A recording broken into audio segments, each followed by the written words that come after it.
반갑습니다. 붓다의 복과 지혜입니다.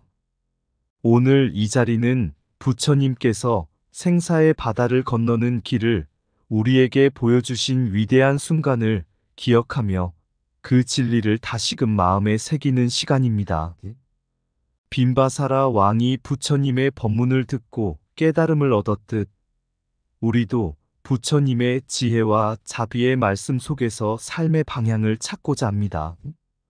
중림정사의 고요한 숲에서 울려 퍼지던 법음이 이곳까지 이어져 깨달음의 길을 밝히는 등불이 되기를 소망합니다. 함께 수행하며 부처님의 가르침을 따르는 이 시간이 여러분의 마음에 깊은 평화와 지혜를 가져다 주길 바랍니다. 생사의 바다를 넘어 함께 진리의 항로를 걷는 인연에 감사드립니다.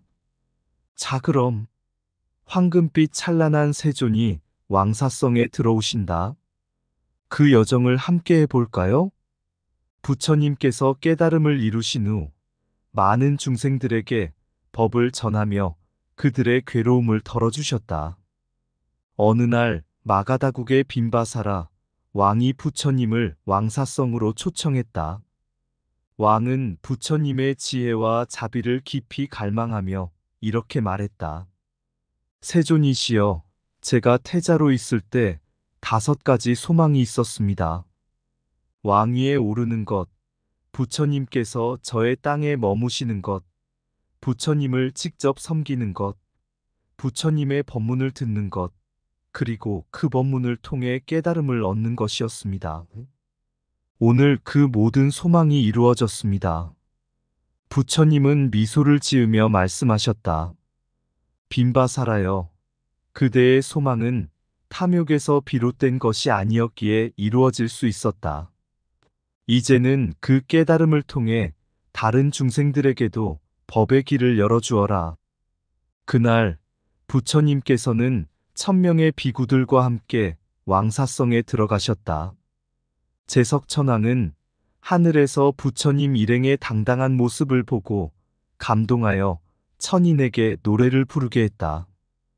해탈하신 분이 해탈할 자들을 이끄시네. 황금빛 찬란한 세존께서 왕사성에 들어가신다.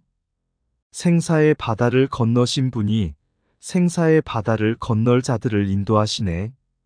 부처님께서는 빈바사라 왕과 그의 신하들에게 10조, 10력, 10법, 그리고 10호의 깊은 가르침을 설하셨다.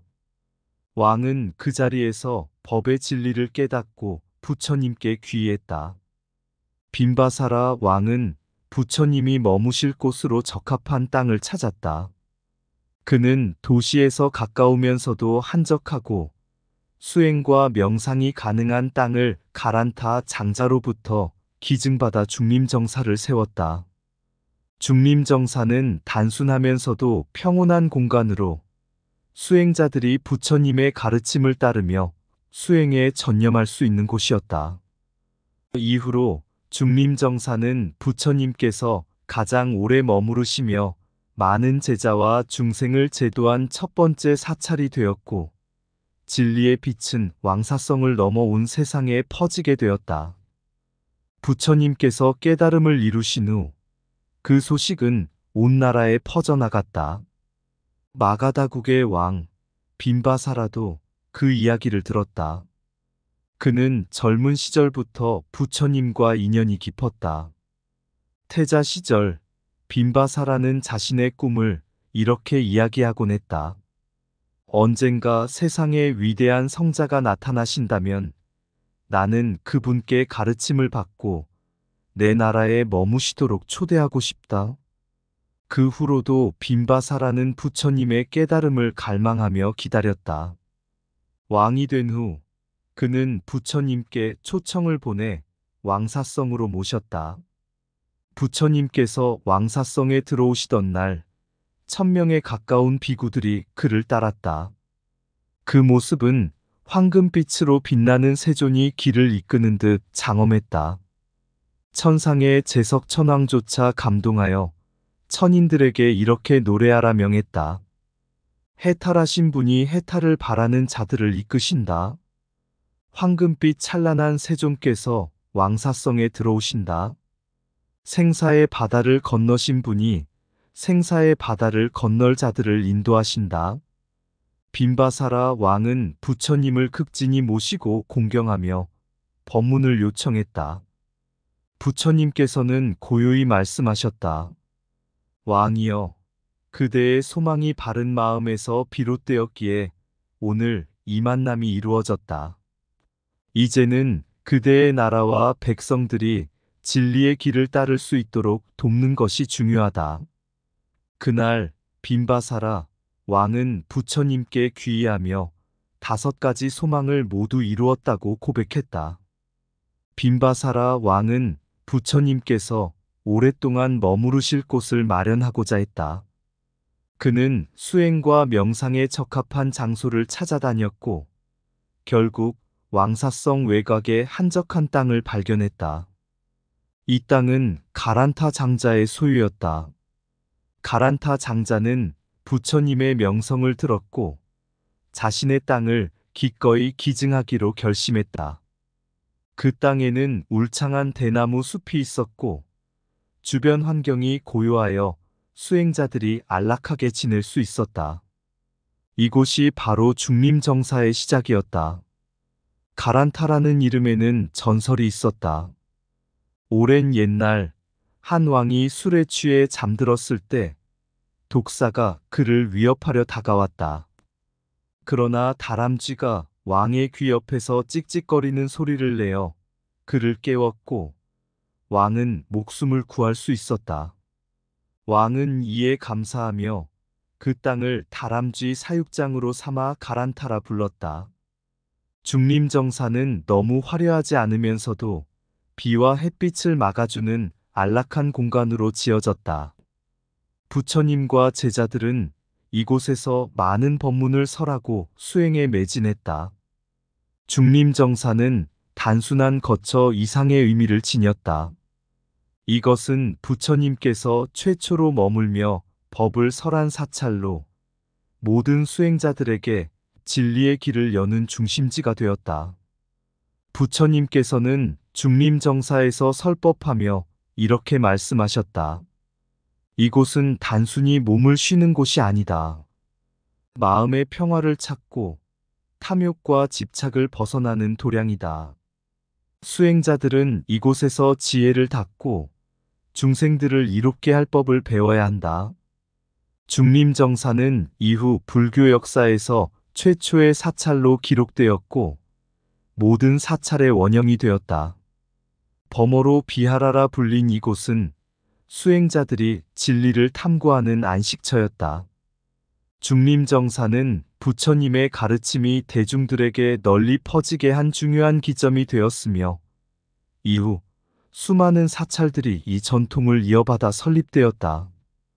부처님의 진리는 이처럼 한 장소에서 시작되어 전 세계로 퍼져나가는 지혜와 자비의 불씨가 되었다. 해탈한 자는 길을 열고 그를 따르는 자는 길을 걷는다. 생사의 바다를 건너려면 진리의 배에 몸을 실어야 한다. 고요한 숲속에서 마음의 평화가 깃든다. 탐욕을 버리는 자만이 참된 부를 얻는다. 진리는 바람처럼 보이지 않으나 모든 것을 움직이게 한다.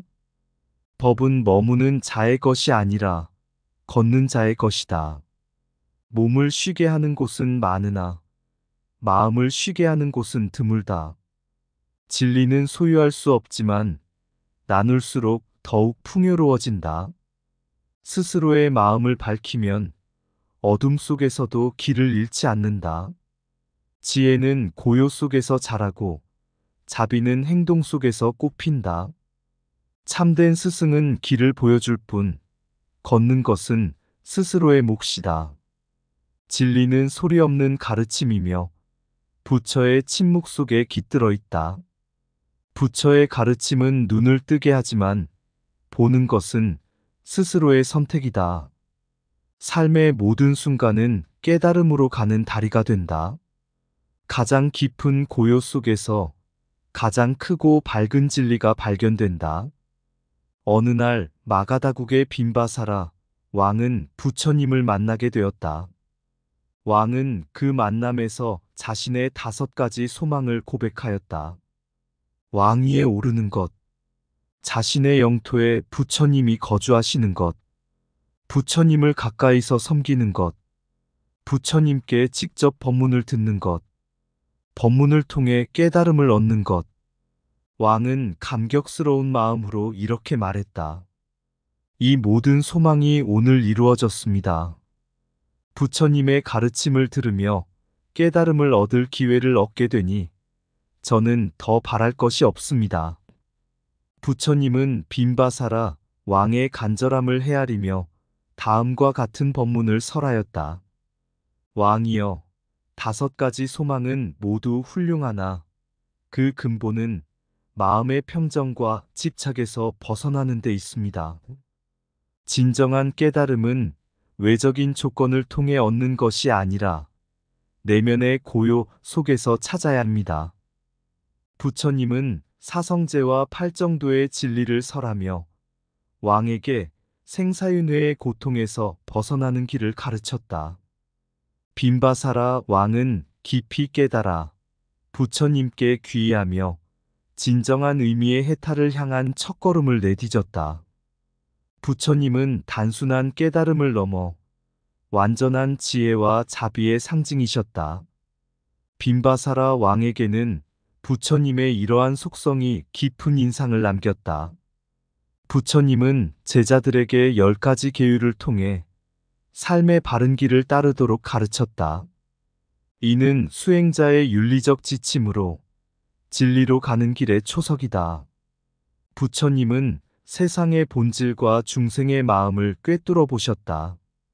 이 10가지 힘은 모든 고통을 이겨내고 중생을 인도하는 부처님의 능력을 상징한다. 진리의 10가지 요소는 삶의 모든 면에서 올바른 판단과 행동을 가능케 한다. 이를 통해 부처님은 세상을 조화롭게 이끄셨다. 왕은 부처님을 세존이라 부르며 그 위엄과 자비에 감탄하였다. 시포는 부처님의 완전한 깨달음과 중생 구제를 상징하며 중생들에게 희망과 길잡이가 되었다. 부처님께서는 빈바사라 왕에게 마지막으로 이렇게 말씀하셨다. 왕이여, 깨달음은 먼 곳에 있는 것이 아닙니다. 그대의 마음 속에 항상 존재하는 것이니 소망을 이루었을 때의 기쁨으로 스스로를 비추어 보십시오. 그 기쁨은 바로 진리를 향한 문을 여는 첫걸음입니다. 빈바사라 왕은 이 법문을 통해 부처님의 위대함을 다시금 깨달았고 나라 전체에 부처님의 가르침을 널리 전하였다. 진정한 깨달음은 내면의 고요 속에서 발견된다. 왕좌의 권력보다 소중한 것은 마음의 평정이다. 소망이 이루어질 때 그 기쁨은 진리의 문을 여는 열쇠가 된다. 부처의 지혜는 모든 고통을 관통하고 모든 길을 비춘다. 외적인 조건이 아닌 내면의 성찰이야말로 해탈의 첫걸음이다. 중생의 마음을 이해하는 것이 세상을 이해하는 첫 번째 지혜이다. 10가지 계율은 삶의 나침반이며 진리로 향하는 길의 기초이다. 마음의 집착을 놓아야만 생사의 바다를 건널 수 있다. 진정한 깨달음은 소유에서가 아니라 내려놓음에서 시작된다. 심력은 지혜의 완성이고 중생을 구제하는 힘이다. 삶의 모든 순간은 진리의 실천을 위한 도량이다. 부처의 시포는 모든 중생에게 희망의 등불이 된다. 해탈한 자는 해탈을 갈망하는 자들을 이끄는 등불이 된다. 부처의 법은 생사윤회의 고통을 넘어선 길을 가르친다. 내면의 평화가 곧 세상의 평화로 이어진다. 부처님께서 깨달음을 얻으신 후 그는 진리를 널리 전파하기 위해 곳곳을 다니셨습니다. 그러나 우기 동안 제자들이 안락하게 머무르며 수행할 수 있는 장소의 필요성이 대두되었습니다. 이에 따라 최초의 사찰인 중림정사가 설립되었습니다. 중림정사는 빈바사라 왕과 가란타 장자의 공덕으로 세워졌습니다. 가란타 장자는 왕사성 근처의 대지를 기꺼이 희사하여 부처님과 제자들이 머무를 수 있는 공간을 마련했습니다. 이곳은 단순한 거처를 넘어 진리의 전당으로 자리 잡아 부처님께서 가르침을 설하고 중생들이 그 가르침에 귀의하며 마음을 정화하는 수행의 중심지가 되었습니다. 중림정사는 수행과 교육의 장소일 뿐 아니라 불법을 통해 중생의 고통을 해소하고 진리를 깨닫는 출발점이 되었습니다. 이러한 사찰 문화는 인도 불교의 중요한 기반이 되었고, 이후 불교의 중심지로서 그 상징성을 갖게 되었습니다. 부처님의 가르침은 인도를 넘어 중국으로 전파되었습니다. 중국에서 최초로 세워진 사찰은 백마사입니다. 전설에 따르면 인도에서 온 두 승려가 흰 말을 타고 불법을 전하러 왔기에 백마사라 불리게 되었습니다. 이 사찰은 중국에서 불교의 시작을 알리고 수행과 불교 교육의 중심지가 되었습니다. 이후 한국으로도 불교와 함께 사찰 문화가 전파되었습니다. 고구려 소수림왕 시기에 선문사가 세워지며 한국 불교의 시작을 알렸고, 신라눌지왕 시기에는 무코자를 통해 불교가 더욱 널리 퍼졌습니다. 절은 한국 불교 문화의 핵심으로 자리 잡아 수행, 교육, 공양, 예불의 모든 활동이 이루어지는 도량이 되었습니다. 절은 단순한 건축물이 아니라 부처님의 진리와 깨달음을 구현하는 상징적 공간입니다. 범어로 비하라라 불리는 이곳은 수행자들이 몸과 마음을 정화하고 자신의 본성을 탐구하며 진리를 실천하는 곳입니다. 절은 크게 세 가지 역할을 합니다. 수행의 장소 참선과 명상, 계율을 지키며 스스로를 단련하는 곳, 교육의 중심지 부처님의 가르침을 배우고 서로의 지혜를 나누는 학문의 장, 공동체의 안식처 불자들이 함께 모여 예불과 공양을 드리며 신앙을 실천하는 공간. 부처님께서는 말씀하셨습니다. 외형의 집이 아닌 마음의 집을 짓는 자가 진정한 수행자이다. 절은 수행자와 중생 모두에게 내면의 집을 짓도록 돕는 역할을 하며 부처님의 사대성지처럼 깨달음으로 향하는 길의 표지판이 됩니다. 이처럼 절은 각 나라의 문화와 결합하며 불교 수행의 중심지로서 그 역할을 확장해 왔습니다. 사찰의 설립과 발전은 부처님의 가르침이 시간과 공간을 넘어 영속적으로 중생에게 전파되는 과정을 보여줍니다. 절은 단순한 구조물이 아니라 부처님의 가르침을 삶으로 체현하는 공간이며 깨달음으로 가는 길을 밝히는 등불입니다. 집을 짓는 것은 돌과 나무가 아니라 마음의 평화와 진리를 따르는 의지이다. 사찰의 문은 누구에게나 열려 있다. 그러나 진리의 문은 스스로 열어야 한다. 외형의 절보다 중요한 것은 내면의 수행이다. 진정한 수행자는 고요한 마음 속에 절을 짓는다. 절은 몸에 안식을 주지만 법은 영혼의 안식을 준다. 부처님의 가르침이 있는 곳이 곧 수행의 도량이다.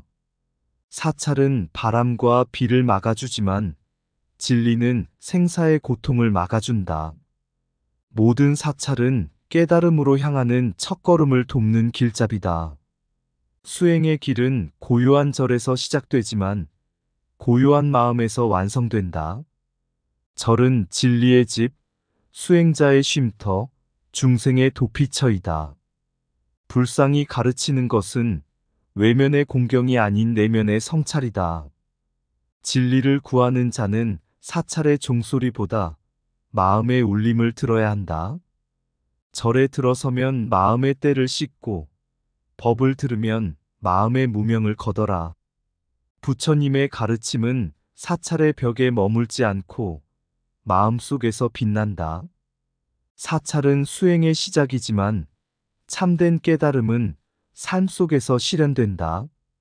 부처님께서 깨달음을 얻으신 후 많은 중생들이 그 가르침을 따르고자 모여들었습니다. 어느 날 빈비사라 왕은 부처님께 말했습니다. 세존이시여, 당신께서 이 땅에 오신 것은 우리의 큰 축복입니다. 저는 부처님과 그 제자들이 머물 수 있는 고요한 곳을 마련하고 싶습니다. 어디에 터를 잡는 것이 좋겠습니까? 부처님은 미소 지으시며 답하셨습니다. 왕이여, 수행자는 외부의 조건에 얽매이지 않지만 사람들이 쉽게 다가올 수 있는 곳이 필요합니다. 한가하면서도 접근하기 쉬운 장소를 찾아보십시오. 왕은 고민 끝에 가란타 장자의 대지를 떠올렸습니다.